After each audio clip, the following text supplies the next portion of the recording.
네, 반갑습니다. 브리가부즈입니다. 그동안 잘 지내셨죠? 자, 이번 영상에서는 6월에 발매가 된 테크닉 신제품이죠. 도메 다치차저와 함께 가장 어울릴 만한 차량입니다.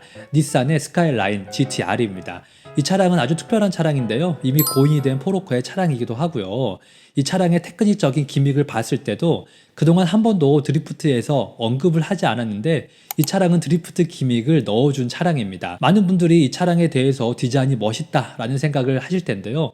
저는 디자인도 중요했지만 드리프트 기믹을 어떻게 만들었지 라는 생각을 하면서 조립을 했는데요. 드리프트를 하기 위해서 사용했던 부품들이나 브릭들이요 아주 완벽했다는 생각이 듭니다. 영상을 보시고 차량에 대해서 조금 관심 있으시다면 조립 영상을 끝까지 보시고 제품 구매하는데 도움이 됐으면 좋겠어요. 자, 우선 이 제품은 18세 이상으로 발매가 됐기 때문에 박스 아트는 검은색 바탕에 차량을 강조를 해주었고요. 뒷면에는 축구면 사진과 실차량이 있고 드리프트 장면도 나타내 주었습니다. 브릭수는 1410피스이고요. 가격은 199,900원이에요. 브릭 패키징은 종이 패키징이고 8번까지 있습니다. 타이어는 흔한 타이어인 56mm를 사용했고요. 마리오 카트 앞 타이어와 같아요. 휠과 A필러는 따로 패키징이 되어 있고 스티커는 아주 많습니다. 근데 조립을 해보니까 스티커가 많은 이유가 있더라고요.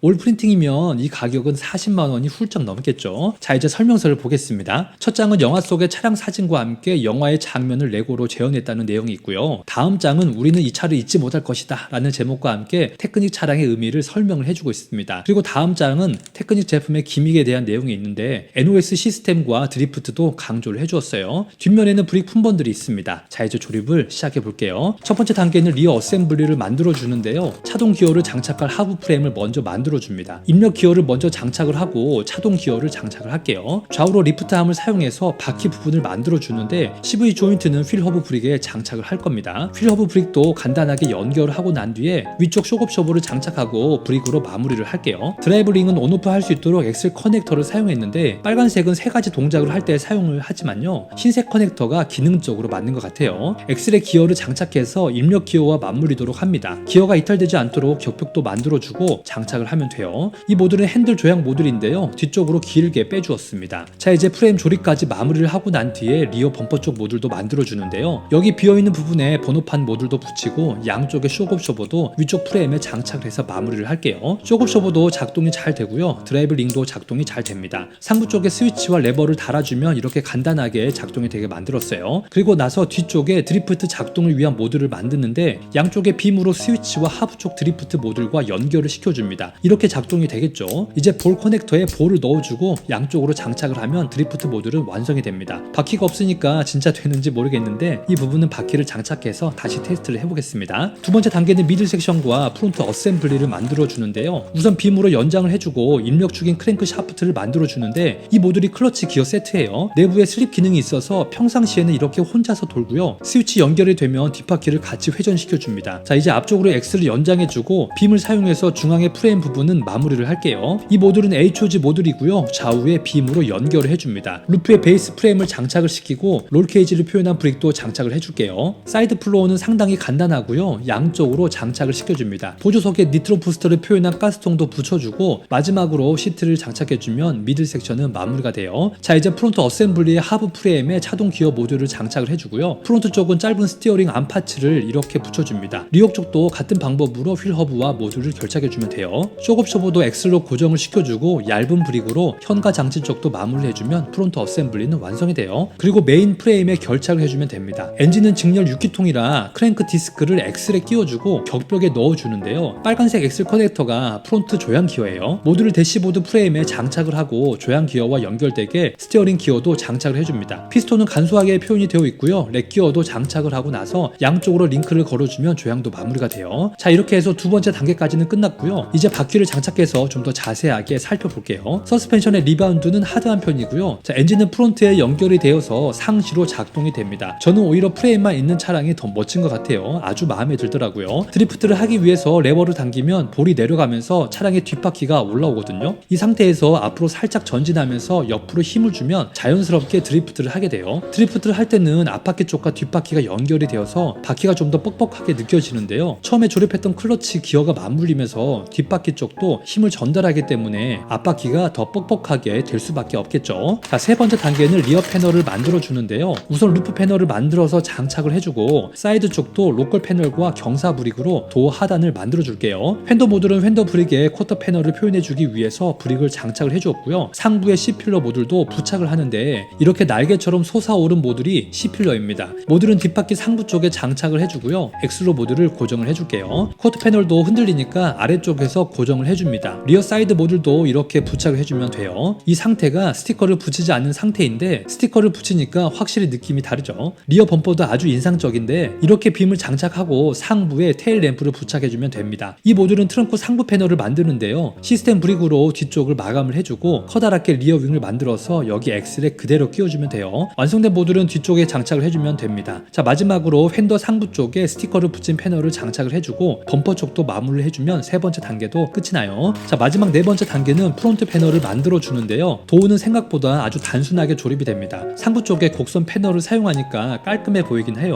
완성된 도어는 차량에 부착을 하고 주위에 브릭을 장착을 해줍니다. 이 파츠가 A필러 파츠인데요. 이런 파츠가 차량을 튼튼하게 만들고 파지할 때도 브릭이 떨어질 것에 대한 불안도 없어요. 반대쪽도 같은 방법인데 우핸들이라 여기 스티어링 휠을 장착해주면 됩니다. 이 모듈은 대시보드 모듈이고 보여지는 부분은 모두 스티커예요. 여기에 이렇게 붙여줄게요. 이제 프론트 범퍼를 만들어주는데 이 모듈은 프론트 범퍼 하단에 라지에이터 모듈이겠죠. 양쪽으로 프론트 범퍼도 의자 브릭으로 표현을 해주었고요. 범퍼 중앙 모듈을 만들어주는데 중앙에 그릴 스티커가 에어 인테이크 부분입니다. 자, 이제 차량에 장착을 해주고 좌우로 라이트 모듈도 부착을 해줄게요. 프론트 휀더도 간단하게 부착을 해주면 되고요. 프론트 스플리터로 마무리를 해주면 이제 거의 완성이 돼요. 마무리 모듈은 본넷 모듈인데요. 좌우로 큰 날개 브릭을 사용해서 아주 심플하게 표현을 해줬고 여기 그대로 엑셀에 끼워주면 됩니다. 마지막으로 휠 커버를 차량에 장착해주면 차량은 완성이 돼요.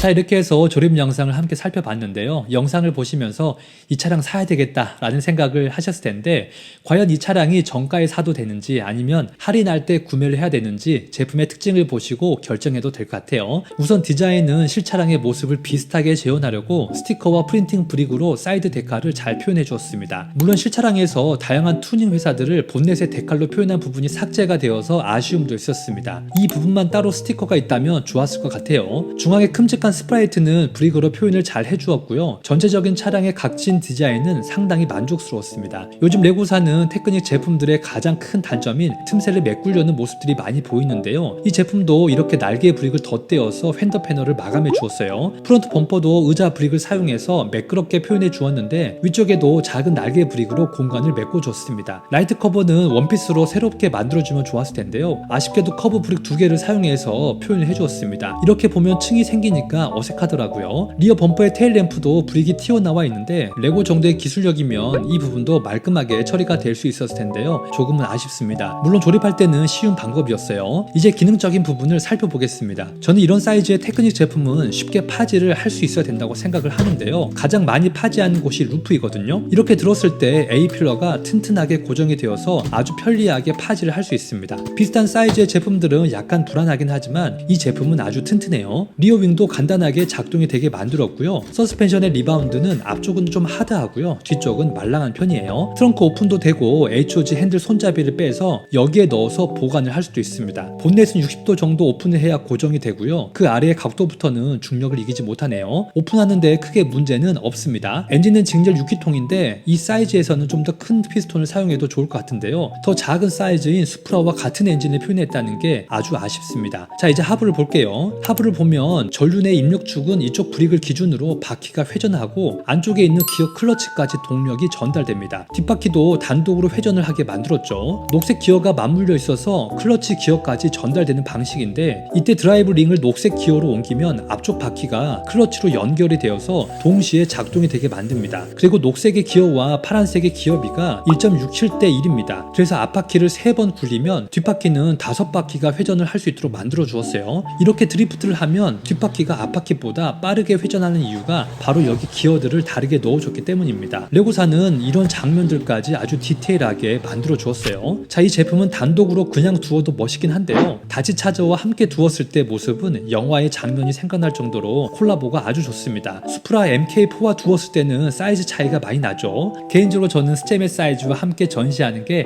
가장 베스트라는 생각이 듭니다. 자, 이렇게 해서 제품의 리뷰를 함께 살펴보았는데요. 이 제품이 마음에 드신다면 지금 정가로 구매하셔서 조립하는 것도 아주 좋은 방법이고요.